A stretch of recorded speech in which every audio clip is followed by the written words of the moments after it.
प्यारे बच्चों, तो आज हम अपना तीसरा पाठ शुरू करते हैं, शब्द विचार। तो ये हमारा तीसरा पाठ है। ये शब्द विचार हमने पहले ही पढ़ रखा था। व्याकरण के 3 भाग होते हैं, वर्ण विचार, शब्द विचार और वाक्य विचार।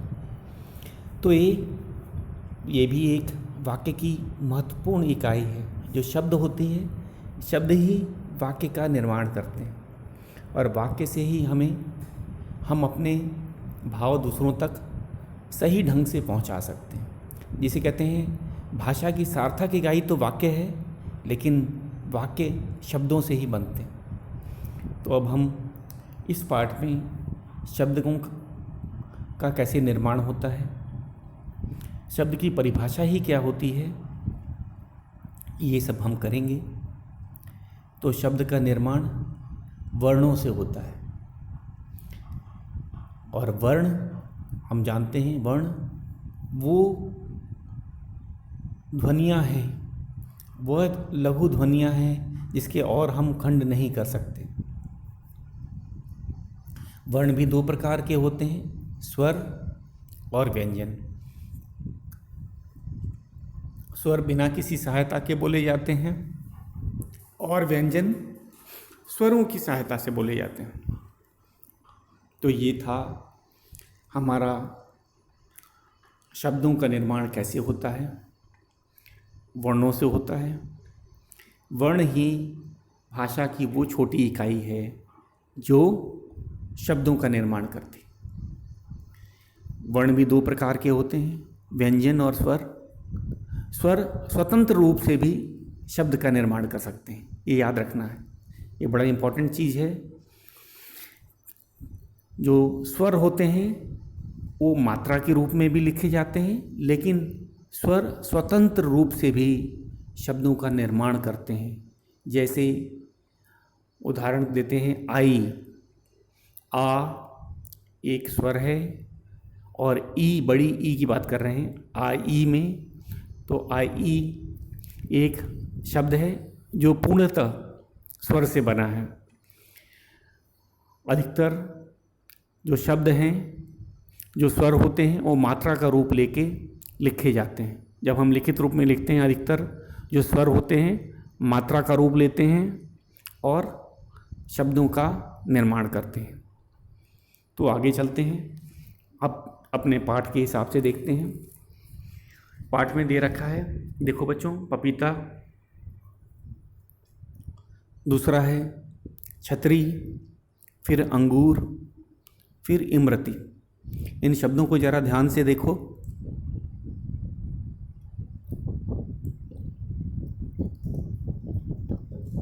हाँ, तो हमने क्या देखा, अगर इसका क्रम बदल दिया जाए, क्रम मतलब जो वर्ण बाद में लिखे हैं उनको आगे लिख दिया जाए, बीच में लिख दिया जाए, तो वो कोई अलग ही, वो क्या कहलाएंगे, वो वर्णों का समूह कहलाएंगे, शब्द नहीं। क्यों? देखो उदाहरण क्या है, तापीप। तापीप कुछ होता है, कोई शब्द नहीं। ये हम ज़्यादा से ज़्यादा इसको बोल सकते हैं, ये तो वर्णों का समूह है, लेकिन ये शब्द नहीं है। शब्द बनने के लिए उसका सार्थक अर्थ होना चाहिए, उसका कुछ मतलब निकलना चाहिए। अगर बिना मतलब का है तो वर्ण का समूह हो गया। अगला देखते हैं, छतरी का क्या लिखा है, ऋतच्छ। ऋतच्छ ये कोई शब्द नहीं है। फिर आगे और चलते हैं, रंगूअंग, ये भी कोई शब्द नहीं है। तिरमई, तिरमई भी कोई शब्द नहीं। हाँ, इमरती सही शब्द है, अंगूर शब्द है, छतरी शब्द है, पपीता शब्द है। ये क्योंकि ये हमें एक अर्थ का बोध कराते हैं, इनसे हमें अर्थ का पता चलता है, इसीलिए वे शब्द कहलाते हैं। अब आ जाते हैं बच्चों, वर्ण में लिखे हुए वर्णों के समूह को शब्द कहते हैं, क्योंकि इन सब का कोई अर्थ है। ज़रा इसको समझ लेते हैं हम लोग। ये क्या बताने की कोशिश कर रहा है? ये बताने की कोशिश कर रहा है कि वर्णों में लिखे हुए वर्णों के समूह शब्द हैं, क्योंकि इन सब का कोई अर्थ है। जो हमें जो क में लिखे, क वर्ग में लिखे हुए हैं, जो वो सब सारे शब्द हैं, और ख वर्ण में जो लिखे हैं वो शब्द नहीं है, क्योंकि जो क वाले वर्ण हैं और या शब्द समूह हैं उनका कुछ ना कुछ अर्थ है, इसीलिए हम उन्हें सार्थक कहते हैं। और सार्थक मतलब जो कुछ अर्थ निकले, सही अर्थ निकले, सार्थक। और वर्ग ख जो हमारी दूसरी सूची दिख रही है, जो तापी, रीतच, रघुअंग, तिरमई, ये हमारी ख वर्ग वाले जो हैं, ये वर्णों का समूह मात्र हैं। इनको शब्द नहीं कहा जा सकता, क्योंकि इनका कोई अर्थ ही नहीं है, और जिसका अर्थ नहीं होता उसे निरर्थक कहते हैं। जिसका अर्थ नहीं होता उसे निरर्थक कहा जाता है। तो अब बच्चों हम क्या करेंगे, जैसे लिखते हैं नोटबुक में परिभाषा लिखेंगे। आगे चलते हैं, परिभाषा में क्या क्या है। वर्णों के सार्थक समूह को शब्द कहते हैं। व्याकरण में सार्थक शब्दों का वर्णन होता है, निरर्थक शब्दों का नहीं। तो ये क्या है, इसका क्या अर्थ निकला बच्चों, जरा फिर से देखो। जो व्याकरण होता है, व्याकरण जो है सार्थक शब्द ही उसमें लिखे जाते हैं। इसने एक ये भी बताने की कोशिश किया, व्याकरण जो कि किसी भाषा की एक रूपता बनाता है, उसमें सार्थक शब्द ही होने चाहिए। अगर निरर्थक शब्द भी होंगे तो भाषा की एक रूपता और भाषा को शुद्ध कैसे करेगा। तो इसीलिए इसने इस परिभाषा में भी जोड़ दिया। लेकिन हम लोग क्या कहें, परिभाषा बहुत सरल है। फिर से देखिए क्या लिखना है आपको। एग्ज़ाम में, परीक्षा में किस तरह से आता है प्रश्न कि शब्द की परिभाषा उदाहरण सहित लिखिए, या फिर ऐसे आ सकता है शब्द किसे कहते हैं, उदाहरण दीजिए। तो हम इसको लिखेंगे, बहुत ही सरल भाषा में लिखना है इसका शब्द का परिभाषा। वर्णों के सार्थक समूह को शब्द कहते हैं। उदाहरण जैसे अंगूर, इमरती, पपीता, ये सब शब्द हैं। शब्द तो बहुत सारे हैं, बस, नल, बोतल, किताब, तो ये सब शब्द हैं, क्योंकि इन वर्णों का समूह हमें एक अर्थ का बोध कराता है, इस ज्ञान कराता है, इसीलिए हम इन्हें शब्द कहते हैं। तो परिभाषा बहुत सी सरल हो गई। फिर से एक बार दोहरा देता हूँ, इसको आपको अपने नोटबुक में लिख के याद करना है।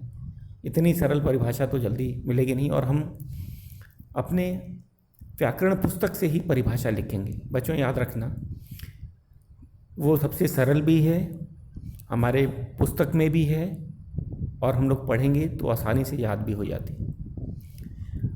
कई बच्चे हायर क्लास का लिखने लगते हैं, वो सही नहीं है। क्लास 7th 8th वाला या कोई और परिभाषा लिखने की कोशिश मत करो। अभी हमें यही परिभाषा हमारे लिए काफ़ी है। तो वर्णों के सार्थक समूह को शब्द कहते हैं। वर्णों के सार्थक समूह को शब्द कहते हैं। तो ये हो गया हमारी परिभाषा। अगले पृष्ठ पे चलते हैं, पृष्ठ 16 पे। अब आ जाते हैं शब्दों के भेद, या भेद का क्या अर्थ होता है, प्रकार। शब्द कितने प्रकार के होते हैं, तो ये प्रयोग के आधार पर हम लोग बताएंगे। यहाँ पे शब्द का कैसे भेद कर रहे हैं, प्रयोग कैसे हम उसको प्रयोग करते हैं, ये बहुत बढ़िया इसने चित्र से समझाया है। शब्द दो प्रकार के होते हैं, या शब्दों के दो भेद होते हैं। देखो बच्चों, नीचे जो गमला रखा हुआ है वो शब्द है। गमले से दो शाखाएं निकल रही हैं। पहली वाली शाखा है विकारी शब्द, दूसरी शाखा जो शब्द रूपी गमले से निकल रही है उसका नाम है अविकारी शब्द। अब ये अविकारी शब्द और विकारी शब्द क्या होता है इसको हम लोग बताते हैं। अब आ जाते हैं इसके बारे में बताते हैं कि ये विकारी शब्द क्या होता है और अविकारी शब्द क्या होता है। विकारी शब्द क्या होता है? जिन शब्दों के रूप में लिंग, वचन, कारक, काल आदि के कारण परिवर्तन होता है उसे विकारी कहते हैं। ठीक है, इनके 4 भेद हैं, यही 4 भेद हमें दे रखे हैं: संज्ञा, सर्वनाम, क्रिया, विशेषण। तो ये क्या थे? ये विकारी शब्द के भेद थे। पहले हम लोग समझ तो लें ये विकारी शब्द होते क्या हैं। तो कुछ शब्द होते हैं बच्चों जो लिंग, वचन, कारक और काल के हिसाब से बदलते जाते हैं। जैसे हम लोग एक पहले ले लेते हैं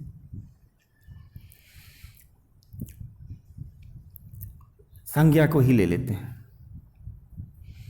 जो संज्ञा है वो एक विकारी शब्द है, हमें पता है।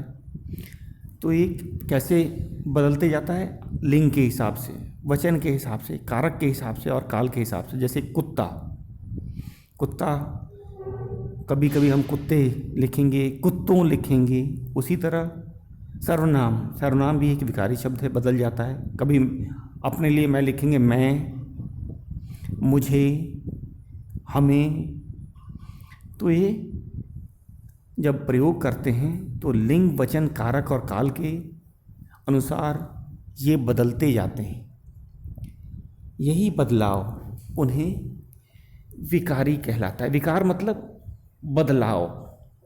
हिंदी में विकार का मतलब जो एक समान न रहे, बदल जाए, उसको विकार कहते हैं। उसी तरह दूसरा है शब्द, जैसे हमने संज्ञा में कुत्ता का उदाहरण दिया कि कुत्ता, कुत्ते, कुत्तों में बदल जाएगा।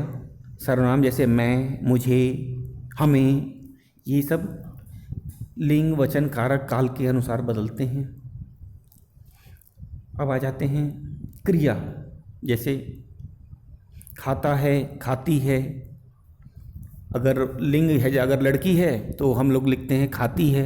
अगर लड़का है या पुरुष है तो लिखते हैं खाता है। तो ये बदल गया, किसके हिसाब से? लिंग के हिसाब से बदल गया क्रिया। विशेषण, अच्छा, यह फल अच्छा है, अंगूर अच्छे हैं। तो ये भी देखा जाए तो विशेषण, विशेषण भी एक विकारी शब्द है। तो ये शब्द जो लिंग, वचन, कारक और काल के हिसाब से बदल जाते हैं वे विकारी शब्द कहलाते हैं। ये कितने प्रकार के हैं बच्चों? 4 प्रकार के हमने देखा: संज्ञा, सर्वनाम, क्रिया, विशेषण। ये विकारी शब्द हैं क्योंकि ये इनमें विकार आ जाता है। विकार मतलब बदलाव, बदल जाते हैं।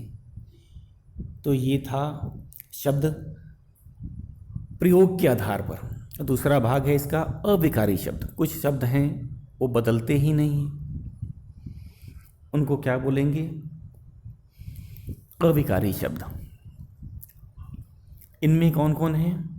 क्रिया विशेषण, संबंध बोधक, समुच्चय बोधक, विस्मयादि बोधक। इनको हम ज़रा डिटेल में, विस्तार में समझते हैं तभी हमें समझ आएगा। जैसे धीरे धीरे, क्रिया विशेषण है धीरे धीरे। यह शब्द में सही रहेगा। जैसे कछुआ धीरे धीरे चलता है। ठीक है, देखो रवि धीरे धीरे चलता है। यह लिंग, वचन, कारक और काल पे निर्भर नहीं है। ये किस पे निर्भर नहीं है? ये लिंग पे निर्भर नहीं है, यह वचन पे निर्भर नहीं है, ये कारक पे निर्भर नहीं है और काल पे भी निर्भर नहीं। भूतकाल में भी लिखेंगे तो ये धीरे धीरे ही है। ठीक है, जैसे कछुआ धीरे धीरे चलता है में भी धीरे धीरे ही रहेगा। कछुआ धीरे धीरे चलता था तभी भी वो धीरे धीरे ही रहेगा। इसमें कोई विकार या बदलाव, फिर से एक बार सुन लेते हैं, ये इसमें कोई विकार या बदलाव नहीं आया। इसीलिए अविकारी शब्द है, इसीलिए यह अविकारी शब्द है। तो अविकारी में बच्चों कौन कौन से होते हैं जरा फिर से ध्यान देते हैं। इनके 4 भाग इनके भी हैं, क्रिया विशेषण, संबंध बोधक, समुच्चय बोधक, विस्मय आदि बोधक। तो ये थे हमारे शब्द का प्रयोग के आधार पे भेद या प्रकार। भेद का दूसरा होता है कितने प्रकार, तो प्रयोग के आधार पर शब्द के कितने प्रकार होते हैं। एक बार हम इसको डिटेल में पढ़ेंगे, अपने पुस्तक के हिसाब से अब देख लेते हैं। हमारे जो व्याकरण पुस्तक में कैसे लिखा है उसके हिसाब से अब इसको समझेंगे। विकारी शब्द के बारे में क्या बता रखा है, जिन शब्दों के रूप में लिंग, वचन, कारक, काल आदि के कारण परिवर्तन होता है उन्हें विकारी शब्द कहते हैं। इनके 4 भेद हैं। तो हमने देखा कि जिन शब्दों के रूप में लिंग, वचन, कारक, काल, अगर इनसे इन कारण से बदलाव आता है तो हम उनको विकारी शब्द कहते हैं। विकार मतलब बदलाव आना। तो ये 4 कौन कौन से हैं, जैसे हमने अभी ऊपर गमले द्वारा समझा था। ये है विकारी शब्द हैं संज्ञा, सर्वनाम, क्रिया और विशेषण। ये सब किसके कारण बदलाव आया इनमें, लिंग के कारण, वचन के कारण, कारक के कारण और काल के कारण। जैसे हमने उदाहरण क्या दिया था, जैसे कुत्ता, कुत्ते, कुत्तों, ये सब बदलाव आ रहा है प्रयोग जब हम करते हैं वचन, कारक और काल में। दूसरा है सर्वनाम। सर्वनाम क्यों विकारी है, कभी हम अपने लिए मैं लिखते हैं, मुझे लिखते हैं, हमें लिखते हैं। ये भी किसके कारण आ रहा है, लिंग, वचन, कारक और काल के कारण इसमें बदल जा रहा है, या इसी बदलाव को हिंदी में विकार कहते हैं। फिर क्रिया को देखें, क्रिया भी लिंग के हिसाब से बदल जाती है। अगर लड़का खाना खाता है, लड़की खाना खाती है, तो खाता है, खाती है, ये क्रिया है और इसमें बदलाव आ गया। ये लिंग के कारण बदलाव आया है, क्योंकि जब हम लड़की बोलते हैं तो स्त्रीलिंग है, तब हम लोग क्रिया में खाती है लिख रहे हैं, और जब लड़का है, पुल्लिंग है, तो हम क्रिया में उसको लिखते हैं कि खाता है। तो यही बदलाव क्रिया को विकारी शब्द बनाता है। और विशेषण भी है, अच्छा, अच्छे, ये सब भी, इसमें भी बदलाव आ रहा है। तो हम लोग देखते हैं, तो विकारी शब्द कौन कौन से हो गए, पुस्तक के हिसाब से देखते जाते हैं। संज्ञा, किसी व्यक्ति, वस्तु, स्थान या भाव के नाम को संज्ञा कहते हैं। ये विकारी शब्द है। इसका उदाहरण भी दे रखा है, राम, पुस्तक, भारत, मिठास, सर्वनाम। जिन शब्दों का प्रयोग संज्ञा के स्थान पर किया जाता है उन्हें सर्वनाम कहते हैं, जैसे मैं, तू, वह। तो ये भी बदल के हम लोग लिखते हैं, इनमें भी लिखते समय बदलाव आ जाता है, विकार आ जाता है, इसीलिए भी विकारी शब्द हैं। क्रिया हमें पता है, जिससे किसी काम का करना या होना प्रकट होता हो उसे क्रिया कहते हैं। ये परिभाषा हमने पहले ही पढ़ रखी है, पढ़ना, सोना। तो क्रिया भी एक विकारी शब्द है। फिर विशेषण, जो शब्द संज्ञा, सर्वनाम की विशेषता बताता है, वह विशेषण कहलाता है। जैसे काला, मोटा, बड़ा, ये सब भी विकारी शब्द हैं। तो हमने आज सीखा कि प्रयोग के आधार पे शब्दों को 2 भाग में बांटा जा सकता है। पहला विकारी शब्द, दूसरा अविकारी शब्द। विकारी शब्द के भी 4 भाग होते हैं या 4 भेद होते हैं, 4 प्रकार होते हैं: संज्ञा, सर्वनाम, क्रिया और विशेषण। उसी तरह अविकारी शब्द, इनमें कभी कोई परिवर्तन नहीं होता, इसीलिए इन्हें अविकारी शब्द कहा जाता है। इनमें कोई विकार नहीं आता, कोई परिवर्तन नहीं आता, ये बदलते नहीं हैं, इसीलिए इनको हम अविकारी शब्द कहते हैं। ये हैं, इनके भी 4 भेद हैं: क्रिया विशेषण, संबंध बोधक, समुच्चय बोधक, विस्मयादि बोधक। जैसे हमने एक उदाहरण दिया था क्रिया विशेषण का बच्चों, इसमें जैसे धीरे धीरे, कछुआ धीरे धीरे चलता है। ये वाक्य क्या है? ये वाक्य वर्तमान काल का, कछुआ धीरे धीरे चलता है। इसमें ये धीरे धीरे जो क्रिया विशेषण है, उसी तरह अगर इसी वाक्य को हम भूतकाल का लिखें, कछुआ धीरे धीरे चलता था, तो हमने देखा कि क्रिया विशेषण में तो कोई फर्क ही नहीं आया, कोई बदलाव ही नहीं आया।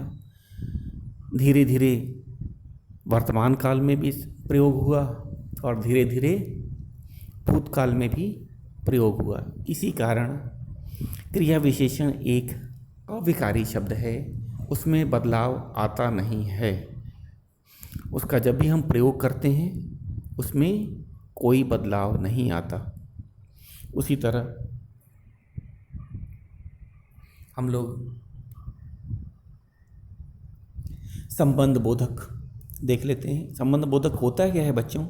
जो शब्द संज्ञा या सर्वनाम का वाक्य के दूसरे शब्दों के साथ संबंध प्रकट करता है, वे संबंध बोधक कहलाते हैं। ये संबंध बोधक की परिभाषा है। संबंध बोधक क्या करते हैं? संज्ञा या सर्वनाम का वाक्य के दूसरे शब्दों के साथ संबंध बताते हैं। ये संज्ञा और सर्वनाम का वाक्य में जो दूसरे शब्द आए हैं उनके साथ संबंध बताते हैं, इसीलिए इनका नाम संबंध बोधक। इसमें है ऊपर नीचे, ये उदाहरण है। तो हमने देखा कि संबंध बोधक भी क्या है? अविकारी शब्द। संबंध बोधक अविकारी शब्द हैं। अब आ जाते हैं समुच्चय बोधक। समुच्चय 2 या 2 से अधिक शब्दों तथा वाक्यों को जोड़ने वाले शब्द समुच्चय बोधक कहलाते हैं। और किंतु, ऐसे और का कोई वाक्य बताएं, ये बदलेंगे नहीं। जैसे राम और श्याम मित्र हैं, ये बदला नहीं। संगीता और पायल सहेलियां हैं, और बदला नहीं। और में कोई परिवर्तन कभी आ ही नहीं सकता। लिंग, वचन, कारक और काल। जैसे राम और श्याम मित्र थे, फिर भी और में कोई बदल नहीं आया, कोई परिवर्तन नहीं आया। तो हमने देखा न काल उसको बदल सकता है, न लिंग वचन उसमें बदलाव ला सकता है, न वचन और कारक। ये भी और जो शब्द था उसमें बदलाव नहीं ला पाए। तो और, किंतु, समुच्चय बोधक जो हैं, ये इनका लिंग, वचन, कारक और काल द्वारा कोई भी बदलाव नहीं होता है। और चौथे पे चलते हैं। हमारा चौथा है बच्चों विस्मयादि बोधक। खुशी, डर, आश्चर्य, घृणा आदि मन के भावों को प्रकट करने वाले शब्द विस्मयादि बोधक कहलाते हैं। परिभाषा भी दे रखे, आहा, छी छी, वाह, हे, ये सब विस्मयादि बोधक शब्द हैं। इनका भी कभी फ़र्क नहीं पड़ता। किसका नहीं फ़र्क पड़ता? लिंग का, चाहे वो किसी लिंग के लिए इस्तेमाल हो, स्त्रीलिंग के लिए हो, पुल्लिंग के लिए हो। वचन चाहे एक वचन में इस्तेमाल करें, चाहे बहुवचन में इस्तेमाल करें, कोई फ़र्क नहीं पड़ता। और कारक और काल, भूत काल भी कितने प्रकार के होते हैं? 3 प्रकार के होते हैं। वर्तमान काल, भूतकाल, भविष्यकाल। इन पे भी कोई फ़र्क नहीं पड़ता विस्मय आदि बोधक का। तो ये शब्द आज हमने क्या सीखा, एक बार फिर से इसको दोहरा लेते हैं। आज हमने सीखा बच्चों, शब्द होते क्या हैं, शब्द का निर्माण कौन करते हैं? अरे वर्ण करते हैं। वर्ण कितने प्रकार के होते हैं? स्वर और व्यंजन। कभी कभी स्वर स्वतंत्र रूप से भी शब्दों का निर्माण कर देते हैं। हमने उदाहरण बताया था आई, इसमें आ और ई स्वर हैं और इन्होंने बिना किसी व्यंजन के सहायता से ही शब्द का निर्माण कर दिया। नहीं तो स्वर क्या करते हैं? स्वर मात्रा का रूप लेके व्यंजनों के साथ शब्द का निर्माण करते हैं। ये शब्द होता ही क्या है? शब्द वो वर्णों का समूह है जो कोई सार्थक अर्थ देता है, इसका कोई अर्थ निकलता है, तभी वे शब्द कहलाते हैं। अन्यथा वो निरर्थक रहेंगे। निरर्थक मतलब केवल वर्णों का समूह मात्र, वर्णों का मेल मात्र बच जाएंगे और वो शब्द की परिभाषा में नहीं आएंगे। तो ये हमने आज सीखा। और हमने क्या सीखा आज हमने देखा कि, तो परिभाषा शब्द की एक बार देख लेते हैं, बहुत ही सरल है।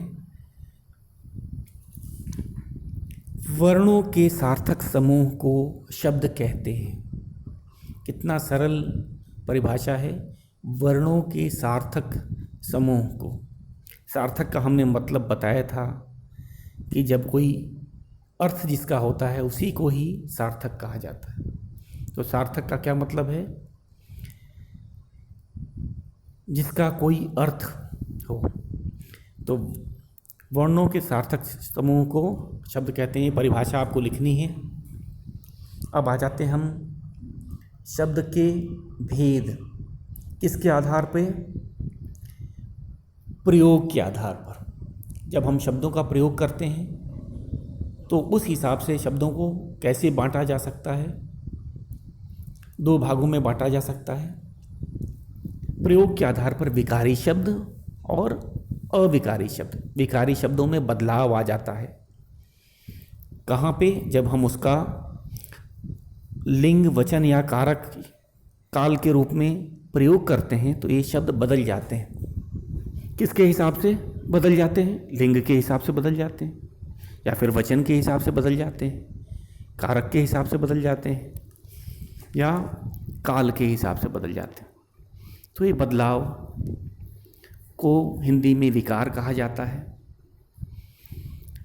ये शब्दों को विकारी शब्द कहते हैं। ये भी 4 प्रकार के हैं, आज हमने पढ़ा। संज्ञा एक विकारी शब्द है, सर्वनाम भी विकारी शब्द है, क्रिया भी विकारी शब्द है और विशेषण भी विकारी शब्द है। और जिन शब्दों में कोई विकार नहीं आता, चाहे हम किसी भी लिंग में प्रयोग करें, किसी भी वचन में, कारक में, काल में प्रयोग करें, जब उनमें कोई बदलाव नहीं आएगा, वो बदलेंगे नहीं, उनमें विकार नहीं आएगा, तो हम उन्हें विकारी शब्द कहेंगे। ये भी 4 प्रकार के हैं। कौन कौन से? क्रिया विशेषण, संबंध बोधक, समुच्चय बोधक, विस्मय आदि बोधक। तो बच्चों इन सब को हमको याद करना है ताकि हम इसको समझ सकें। ये विकारी क्यों बने, अविकारी क्यों बने, ये हमने काफ़ी डिटेल में समझाया है, पुस्तक में भी दे रखा है। तो इसको हम लोग याद कर लेंगे और कल से इस पाठ के कुछ अभ्यास प्रश्न हैं उसको हल करेंगे। लेकिन हल करने से पहले ये हमारा ये जो विकारी शब्द कौन से थे, अविकारी शब्द कौन से थे, क्यों थे, ये हमने समझा। एक परिभाषा, बस आज का क्या काम है आपका? आपका काम है कि आपको शब्द की परिभाषा उदाहरण सहित नोटबुक में लिखनी है। कल हमारा इसी पाठ का अभ्यास होगा। तो आज के लिए इतना ही। धन्यवाद।